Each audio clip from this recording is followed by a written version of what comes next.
Hey guys, good afternoon. We just closed the first trading day of the week with the market down, with the market not showing any signs yet of reversal. So where is the market headed next?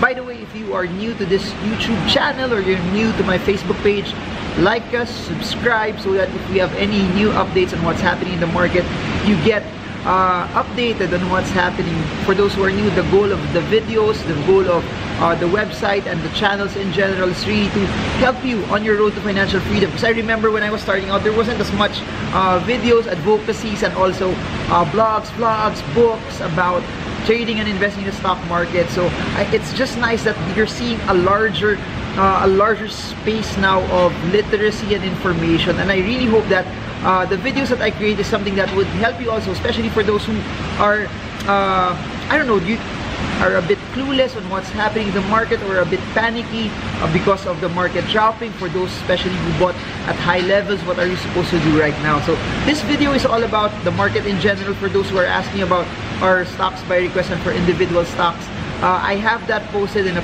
video prior to this, but I'll make more in the next videos just this week as well. And for those who are in South Korea, I'm excited to meet you. I'll make more videos during my trip there in Seoul, South Korea, but we'll be having stock smarts there. It's our very first stock smarts in South Korea. So if you are from South Korea, I'm excited to meet you this weekend. Now, back to the market, back to the PSEi.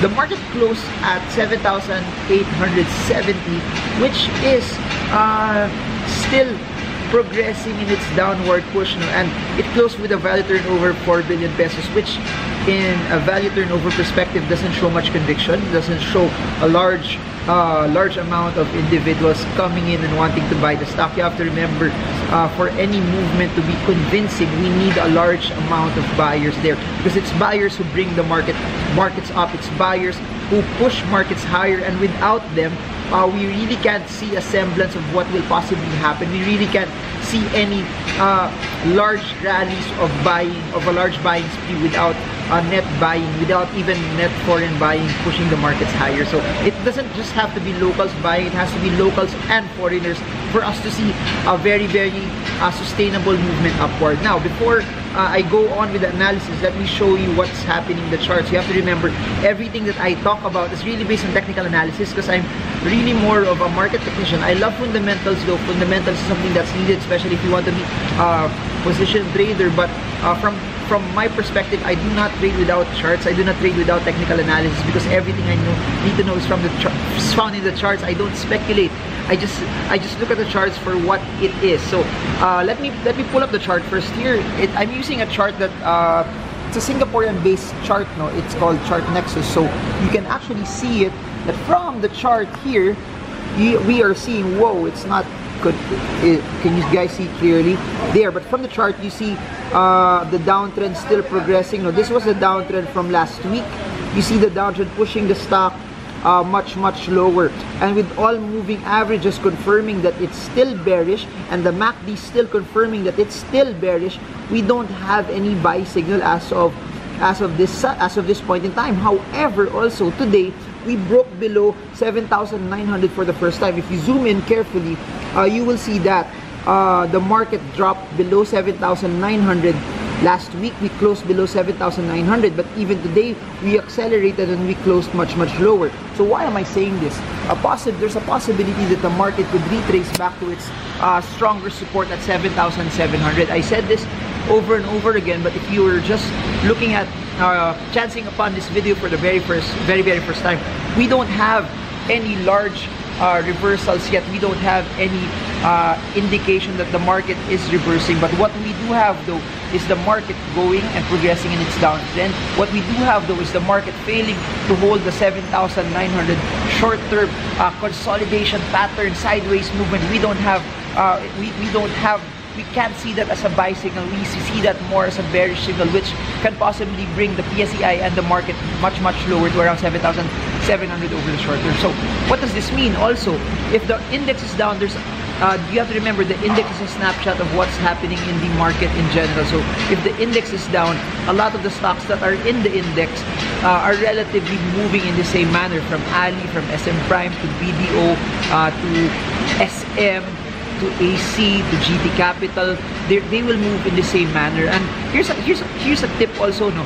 As foreigners are out, or when they start to come in, the first stocks that they will buy are relatively the large cap stocks. The first stocks that they will buy are the stocks with the large market capitalization. So should they come in, should they come back, should all this uncertainty from the China-US trade war start to taper off, should they see the markets to be fit, that it's relatively cheaper already, we may see them come in and they will come back to stocks that are listed in the index, because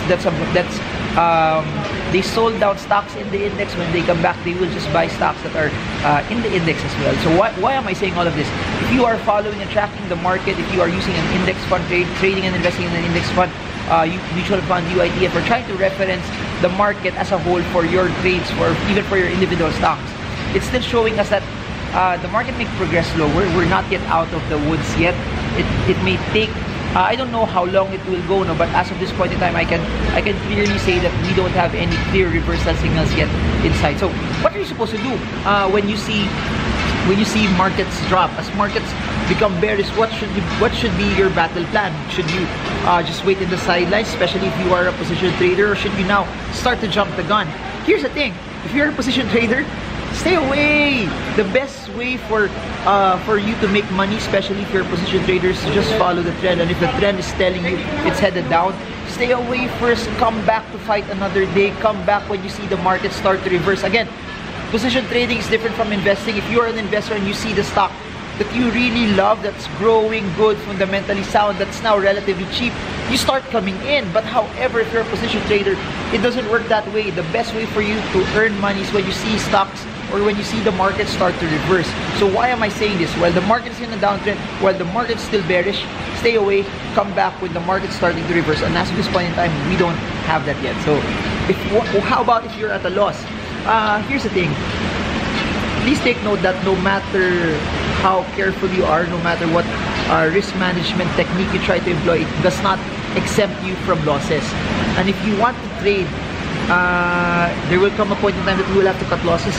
There will come a point in time that there might be a stock or a position that might be better, where if you transfer your money there, it might give you a bigger upside. It might give you a better chance that you make money off of it as well. And that's what I want you to get it. If you want to be an investor, it's okay, as long as the stocks that you are buying is fundamentally sound. You can hold on to it even if it drops. Again, fundamentally sound companies, there are some stocks that are going up, that have gone up previously, that doesn't have any fundamentals, meaning if it starts to go down, you better make sure that you are out of it. But stocks with great fundamentals, no problem, buy as they are down. But for position trading, it would be best to be away from the market, just come in later on. Alright, so that's it. If you're down in your positions and you're losing money, please take note that no one trade can destroy you. Use whatever learnings that you have here to position you and elevate you to the next level, because learnings that you will have here will actually help you later on to make better decisions in your stocks, and those better decisions will allow you to make money later on. So don't let this trade make you feel sad, don't make this trade destroy you, but just allow this to help you grow as you reach your goals of financial freedom. So that's it for now. I'll be in Korea this weekend. See you guys, and then after that, what's next? Singapore, first week of May. So I hope this video helps you trade well, trade strong, trade smart. Please remember, you don't have to be in the market all the time. You only have to be there when it counts the most. This is Marvin Germo. See you all again soon.